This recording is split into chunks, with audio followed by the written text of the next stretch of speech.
Eh bien, vous voyez combien de personnes tuées pour 200 pistoles. Oh si, je vous souhaite une bonne fortune.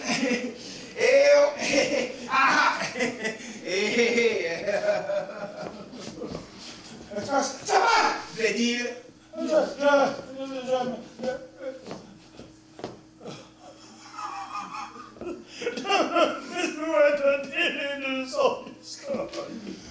J'en suis ravi pour l'amour de vous. Alors le trouver, je les ai sur moi. Non, vous n'avez qu'à m'étonner. Il ne faudrait pas, à votre honneur, que vous paraissiez là, après avoir passé ici pour autre que ce que vous êtes. Et depuis, je craindrais qu'en vous faisant connaître, il n'allait jamais vous demander davantage. Oui, mais j'aurais été bien aise de voir comme je donne mon argent. Est-ce que vous vous défiez de moi? Non, mais... Pardon, monsieur! Je suis un fourbe ou je suis un honnête homme, c'est l'un des deux. Est-ce que je voudrais vous tromper? Et que dans tous ces sujets d'autre intérêt que le vôtre, et celui de mon maître qui vous voulez vous allier, si je vous suis suspect, je ne me mêle plus de rien. Et vous n'avez qu'à chercher dès cette heure qui accommodera vos affaires. Tiens donc. Non, ne me confiez pas votre argent, je serais bien à l'aise que vous vous serviez de quelque autre. Mon Dieu, tiens. Et non, je vous dis, ne vous fiez point à moi. Que sait-on si je ne veux pas vous attraper votre argent? Tiens, te dis, je ne me fais point contester davantage. Mais... sois sûr de prendre toutes tes sécurités avec lui. Laissez-moi faire, il n'a pas à faire un saut.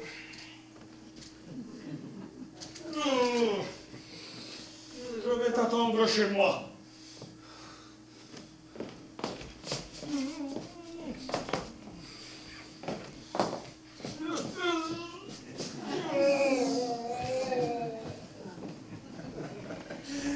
Et je ne manquerai pas d'y aller. Et je n'ai qu'à chercher l'autre. Oh, ma foi, le voici. Il semble que le ciel, l'un après l'autre, les amène dans mes filets.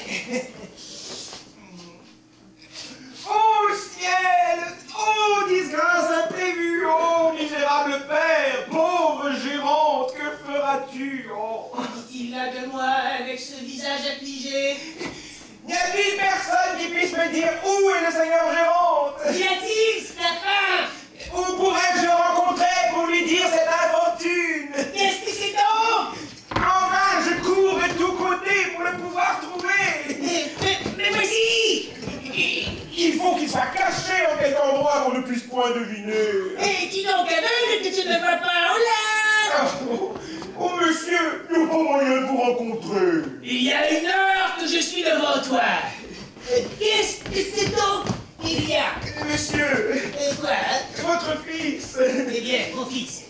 est tombé dans une disgrâce la plus étrange du monde. Et quelle? Je l'ai trouvé tout triste.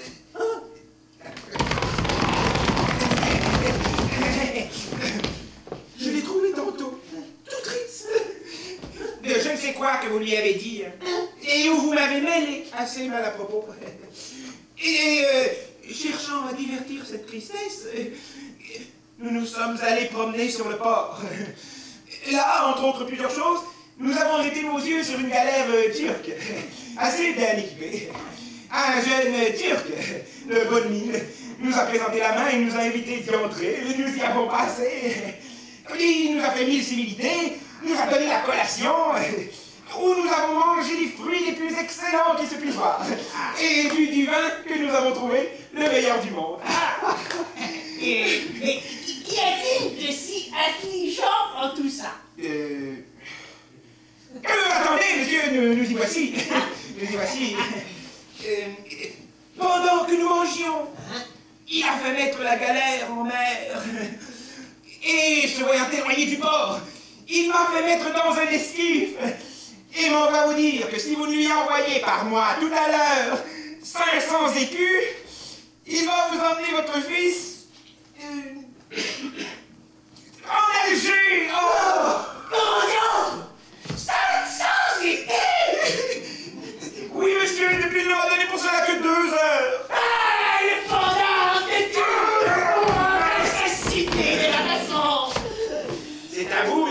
avisait promptement au moyen de sauver des frères un fils que vous aimez avec tant de tendresse. Ah, mais que diable allait-il faire dans cette galère? Il ne songeait pas à ce qui est arrivé.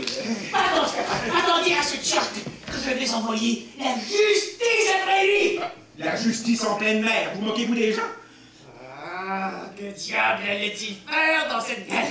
Une méchante destinée conduit quelquefois les personnes. Il faut, Scapin, il faut que tu fasses ici l'action de serviteur fidèle. Et quoi, monsieur? Que tu as dit à ce Turc qu'il me rendra mon fils et que tu te mets à sa place jusqu'à ce que j'ai amassé la somme qu'il demande. Ah, monsieur, songez-vous à ce que vous dites. Et vous figurez-vous que ce Turc ait si peu de sens que d'aller recevoir un misérable comme moi à la place de votre fils? Que diable allait-il faire dans cette galère? Il ne devinait pas ce malheur, songez, monsieur, qu'il ne m'a donné que 2 heures. Tu dis qu'il demande 500 écus. 500 écus! Ah, mais n'a-t-il pas de conscience? Oh, vraiment, oui, de la conscience à un Turc. C'était seulement ce que c'est que 500 écus! Oui, monsieur, il sait que c'est 1500 livres. Et pensez le traître de 1500 livres! Se trouve dans le pas de cheval! Ce sont des gens qui n'entendent point de raison. Ah, que diable allait-il faire dans cette galère? Il est vrai, mais quoi, on ne prévoyait pas les choses de grâce, monsieur, des péchés. Tiens, Scapin. Voici la clé de mon armoire. Bon, Tu l'ouvriras. oh bien. Tu trouveras une grosse clé du côté gauche, qui est celle de mon grenier. Oui. Tu iras prendre toutes les hardes qui sont dans cette grande manne, et tu les vendras au fripier pour aller racheter mon fils. Oh, monsieur, rêvez-vous, je n'aurai pas 100 francs de tout ce que vous dites. Et depuis, vous savez le peu de temps qu'on m'a donné, oh. Que diable allait-il faire dans cette galère? Que de paroles perdues, laissez-la, cette galère. Et songez que le temps presse, et que vous courez risque de perdre votre fils.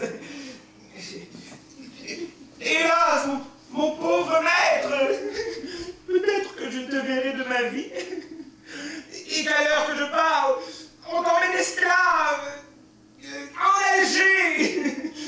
Mais le ciel me sera témoin que j'ai fait pour toi tout ce que j'ai pu, et que si tu manques à être racheté, il n'en faut accuser que le peu d'amitié d'un père. Attends, Scapin. Je m'en vais quérir cette somme. Dépêchez donc vite, monsieur, je tremble que l'heure ne sonne. Tu dis qu'il y a 300 écus, tu dis? Non, 500 écus. 500 écus! Oui! Regardez, dans cette galère! Vous avez raison, mais hâtez-vous. Il y a pas d'autre chemin, d'autre promenade? Cela est vrai, mais faites promptement. Ah, maudite galère! Ah, cette galère me tient au cœur.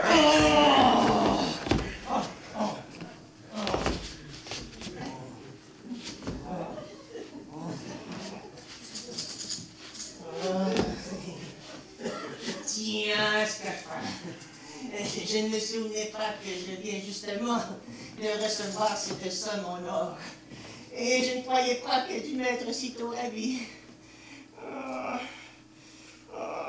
Tiens, va-t'en racheter mon fils. Oui, monsieur. Et dis à ce Turc que c'est un scélérat. Oui. Un infâme. Oui. Un absorbant. Un voleur. C'est parfait. Que je ne lui donne ni à la mort ni à la vie. Bon, bien. Et que si je me joue la tape, je saurai me manger de lui. Allez, va requérir mon fils. Oh là, monsieur. Et quoi? Où est donc cet argent? Et te l'ai-je pas donné? Non, vraiment. Vous l'avez remis dans votre poche.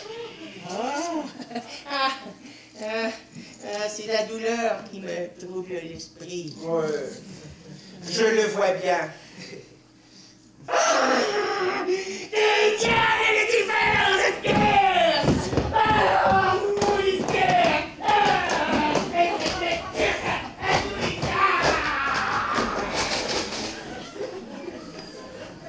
Il ne digère pas les 500 écus que je lui arrache. Et il n'est pas quitte envers moi. Et je veux qu'il me paie une autre monnaie à l'imposture qu'il m'a faite auprès de son fils. Eh bien, Scapin, as-tu réussi pour moi dans ton entreprise? Alors, Scapin, as-tu fait quelque chose pour tirer mon amour de la peine où il est? Tenez, voilà 200 pistoles que j'ai tirées de votre père. Que tu me donnes de joie! Et pour vous, je n'ai pu faire rien.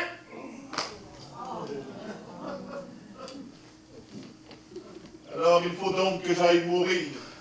Et je n'ai que faire de vivre si Zerbinette m'est ôté. Oh là, tout doucement, comme diantre, vous allez vite. Que veux-tu que je devienne? Et tenez, j'ai votre affaire ici. Oh, Je me redonne la vie. Mais à la condition que vous me permettrez à moi une petite vengeance contre votre père, pour le tour qu'il m'a fait. Tout ce que tu voudras. Vous me le promettez devant témoin. Oui. Tenez, voici 500 écus. Allons-en promptement acheter celle que j'adore.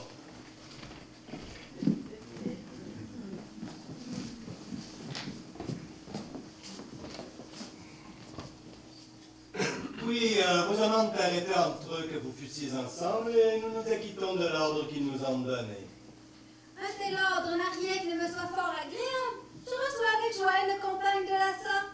Il ne tiendra pas à moi que l'amitié qui est entre les personnes que nous aimons ne se répande entre nous deux.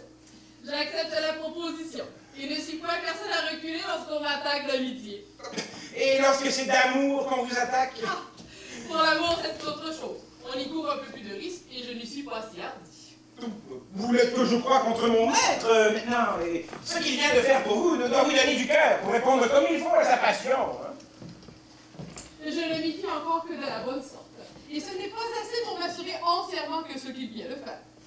J'ai l'humeur enjouée et sans cesse je ris. Mais tout en riant, je suis sérieux sur de certains chapitres. Et ton maître s'amusera. S'il croit qu'il lui suffit de m'avoir acheté pour me voir tout à lui. Il doit lui en coûter autre chose que de l'argent. Et pour répondre à son amour de la manière qu'il souhaite, il me faut un don de sa foi qui soit assaisonné de certaines cérémonies qu'on trouve nécessaires. C'est là aussi comme il l'entend. Il ne prétend à vous qu'en tout bien et en tout honneur. Il n'aurait pas été homme à me mêler de cette affaire s'il avait une autre pensée. C'est ce que je veux croire puisque vous me le dites. Mais du côté du père, j'y prévois des empêchements. Oh, nous trouverons moyen d'accommoder les choses. La ressemblance de nos destins va contribuer encore à faire naître notre amitié. Et nous nous voyons toutes deux dans les mêmes alarmes, toutes deux exposées à la même fortune. Vous avez cet avantage au moins que vous savez de qui vous êtes né et que l'accord de vos parents que vous pouvez faire connaître est capable d'ajuster tout, peut assurer votre bonheur et donner un consentement de mariage qu'on trouve fait. Mais pour moi, je ne trouve aucun secours dans ce que je puis être. Et l'on me voit dans un état qui n'adoucira pas les volontés d'un père qui ne regarde que le bien. Mais aussi, avez-vous cet avantage que l'on ne tente point par une autre partie celui que vous aimez? Le changement du cœur d'un amant n'est pas ce qu'on peut le plus craindre. On peut se croire assez de mérite pour garder sa conquête. Mais ce qui me trouble dans ces sortes d'affaires, c'est la puissance paternelle auprès de qui tout le mérite ne sert de rien. Hélas, pourquoi faut-il que de justes inclinations se trouvent traversées? Oh, la douce chose que d'aimer, lorsqu'il n'y a point d'obstacle à ces aimables chaînes dont deux cœurs se lient ensemble. Vous vous moquez. La tranquillité en amour est un calme désagréable.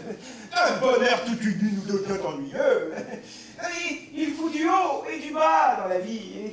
Les difficultés qui se mêlent aux choses réveillent les ardeurs, augmentent les plaisirs. Oh, mon Dieu, c'est pas.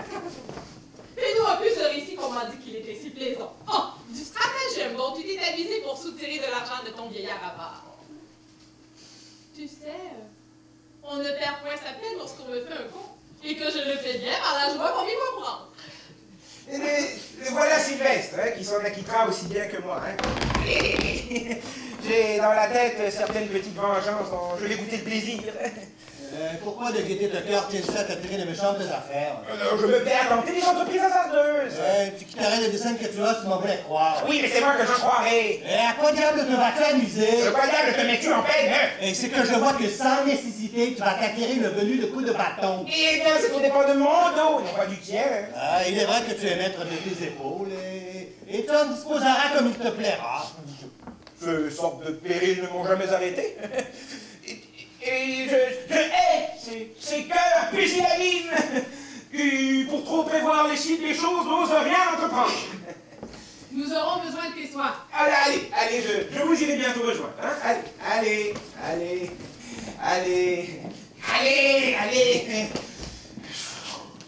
Il ne sera pas dit qu'impunément on m'ait mis en état de me trahir moi-même et de découvrir des secrets qu'il était bon qu'on ne sût pas. Hein? Bien, Scapin, comment va l'affaire de mon fils? Votre fils, monsieur, est en lieu de sûreté, mais vous courez maintenant, vous, le péril le plus grand du monde, et je voudrais pour beaucoup que vous fussiez dans votre logis. Comment donc? Alors que je parle, on vous cherche de toutes parts pour vous tuer. Moi? Oui. Et qui? Le frère de cette personne qu'Octave a épousée. Il croit que le dessein que vous avez de mettre votre fille à la place que tient sa sœur est ce qui pousse le plus fort à faire rompre leur mariage. Et dans ses pensées, il a résolu hautement de décharger son désespoir sur vous et vous ôter la vie pour venger son honneur. Tous ses amis, gens épais comme lui, vous cherchent de tous les côtés et demandent de vos nouvelles. J'ai même vu de ça et de là des soldats de sa compagnie qui interrogent ce qu'ils trouvent et occupent par peloton toutes les avenues de votre maison, de sorte que vous ne sauriez aller chez vous, vous ne sauriez faire un pas ni à droite ni à gauche, que vous tombiez dans leurs mains. Que ferais-je, mon pauvre Scapin? Oh, je l'ignore, monsieur, mais voici une étrange affaire.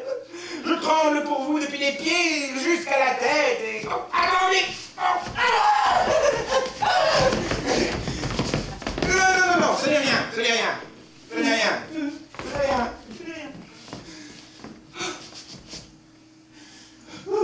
Ne saurais-tu trouver quelques moyens pour me tirer de peine? Ah, on imagine bien un, mais je courrais risque, moi, de me faire assommer. Montre pas serviteur zélé, ne m'abandonne pas, je te prie. Je le veux bien, j'ai une tendresse pour vous, qui ne saurait souffrir que je vous laisse sans secours. Tu m'en seras récompensé, je t'assure. Et je te promets cet habit-ci quand je l'aurai un peu usé. Attendez, voici une affaire que je me suis trouvée fort à propos pour vous sauver. Hein? Il faut que vous vous mettiez dans ce sac. Non, ce n'est personne. Il faut, dit, que vous vous mettiez là-dedans, hein, que vous gardiez de remuer en aucune façon. Je vous chargerai sur le dos comme un paquet de quelque chose, et vous porterez ainsi à travers vos ennemis, jusque dans votre maison où, lorsque nous serons une fois, nous pourrons nous barricader et envoyer quérir main forte contre la violence. Oh, l'invention est bonne. La meilleure du monde, vous allez voir. Tu me paieras l'imposture. Je dis que vos ennemis seront bien attrapés. Mettez-vous bien jusqu'au fond. Jusqu'au fond. Jusqu'au fond. Et surtout, prenez garde de ne vous point montrer et de ne branlez pas, hein. Quelque chose qui puisse arriver. Laisse pas faire, je saurai me tenir. Prenez garde, voici un spadassin qui vous cherche.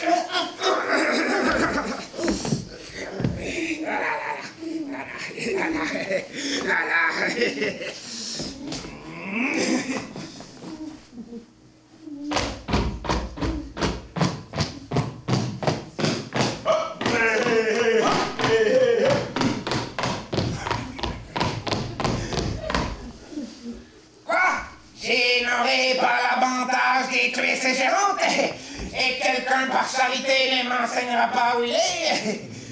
Ne branlez pas. Calélis, j'ai les trous bérés, c'est cacha-t-il au centre de la terre. Ne vous montrez pas. Oui, l'amour sacré. Monsieur, j'étais vaillant Louis et m'enseigne ou peut-être Géronte. Vous cherchez le seigneur Géronte? Oui, mordi, je les cherche. Et pour quelle affaire, monsieur? Pour quelle affaire? Oui. J'ai vu, Calélis, les faire mourir sous les coups de bâton, hein? Oh, monsieur, les coups de bâton ne se donnent pas à des gens comme lui. Je ne suis pas un homme à être traité de la sorte. Qui? C'est Fat le Géronte? C'est Marot? C'est Bélitre? Oh, le seigneur Géronte, monsieur, n'est ni Fat, ni Marot, ni Bélitre. Et vous devriez, s'il vous plaît, parler d'autre façon. Comment tu me traites à moi avec cette hauteur? Je défends comme je dois un homme d'honneur qu'on offense. Est-ce que tu es des amis de ce Géronte? Oui, monsieur, j'en suis. Ah, tu es de ses amis, hein? À la volée, hein? Tiens, voilà ce que je travaille pour lui.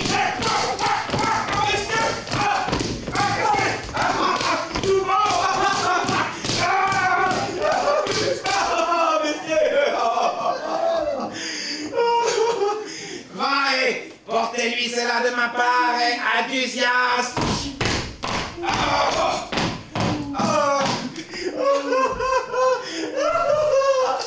Diable soit le Gascon!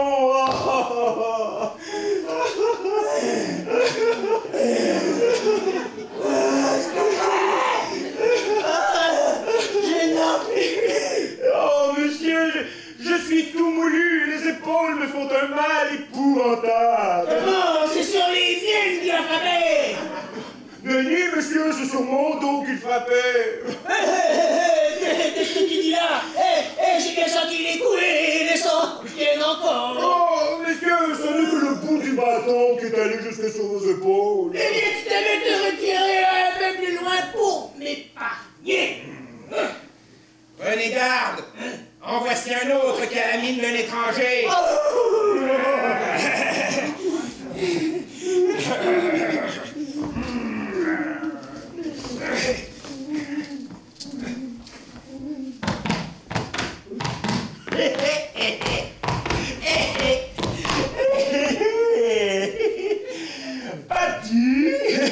Moi courir comme une basque et moi ne pouvais pas trop faire de toujours, tu gardes des géantes.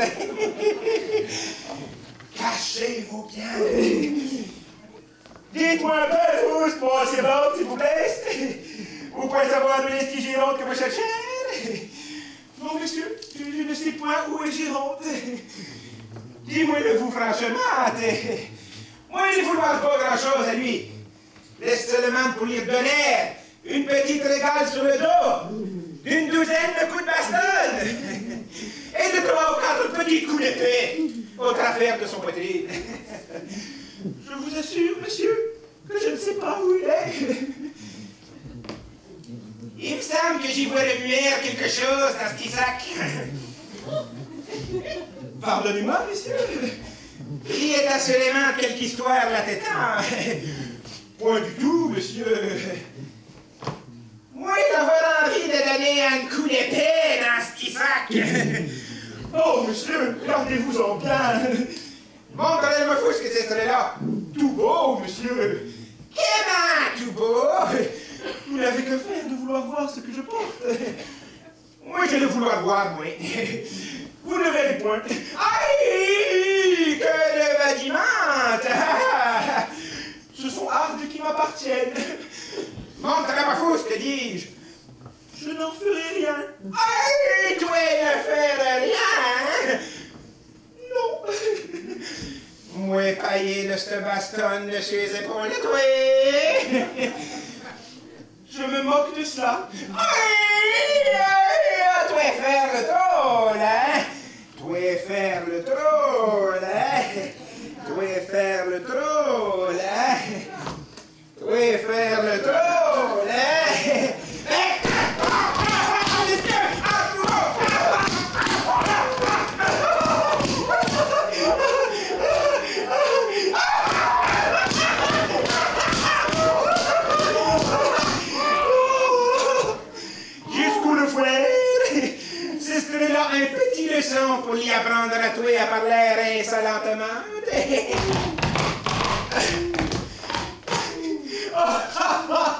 Mais la peste soit du baragouineux!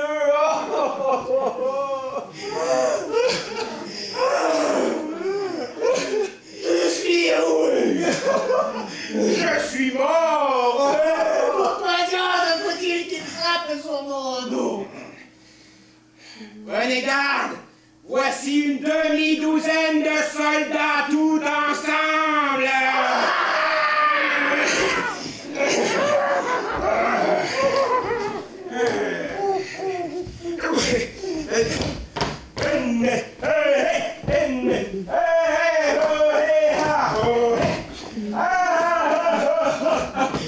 Alors, tâchons à trouver ce gérante! L'épargnons près ou pas. Courons toute la ville! N'oubliez aucun lieu. Visitons tout. Virtant de tous les côtés. Abonnons-nous. Comment par là? Par ici. À gauche, À droite. suffit! Cachez-vous bien. Ah, camarade, voici son valet. Allons, coquin, il faut que tu nous enseignes où est ton maître. Oh, messieurs, ne me maltraitez point! Allons, parle à toi. Expédient imagique! Oh! Oh, messieurs, doucement! Si tu ne nous fais trouver ton maître tout à l'heure, nous allons faire pleuvoir sur toi une ondée de coups de bâton. J'aime mieux souffrir toute chose que de vous découvrir mon maître!